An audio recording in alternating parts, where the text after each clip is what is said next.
Dear black women, run, run away. In the new video, there is the same old script.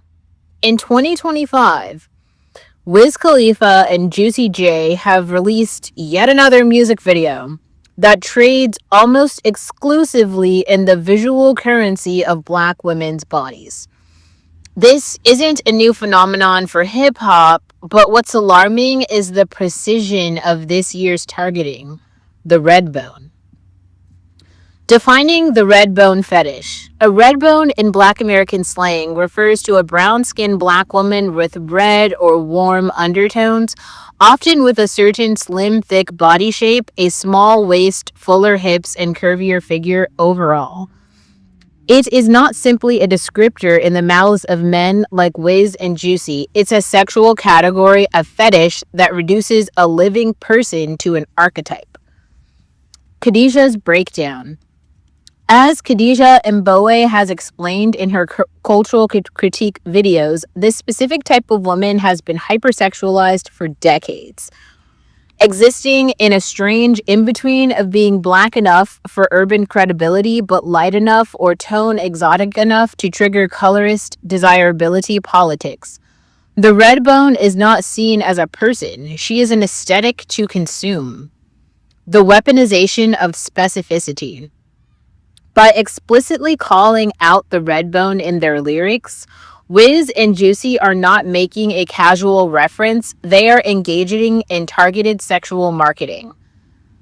They are signaling to their audience that they know exactly which kind of black woman is hot right now in cultural conversation, and they are going to exploit that image for clicks, streams, and fantasy projection.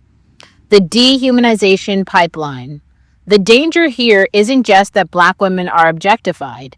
It's that this kind of targeted fetishization creates a pipeline to sexual violence. When men are trained to see certain phenotypes as inherently sexual, they are more likely to feel entitled to that body, regardless of consent. No personality, no voice. In the video, the women, specifically the red bone types, are props. They do not speak. They do not have personalities. They exist as body parts in motion. Hips, thighs, breasts. The editing reinforces this, cutting women into fragments rather than showing them as whole human beings. The predators in designer clothes. The men involved in this genre of production are not harmless, fun guys. They are participating in a cultural ecosystem that normalizes predatory behavior. They build what can only be called an assembly line of misogyny, song after song, video after video, teaching younger men that women are consumable products. The illusion of harmless fantasy. Some will argue that it's just entertainment, but history tells us there's no such thing as harmless hypersexualization. Every piece of media that reinforces a woman's worth being tied to her sexual utility adds to a cultural norm where abuse, harassment, and sexual assault are not just possible but predictable outcomes. Colorism as a marketing tool. The choice to highlight red bones in particular is rooted in colorism. Lighter-skinned and warm-toned black women have been treated as safer, more marketable for mainstream consumption, while allowing artists to claim black cultural authenticity. It's a marketing tactic disguised as a personal preference. The psychological toll on black women. For black women who fit this description, the effect is exhausting.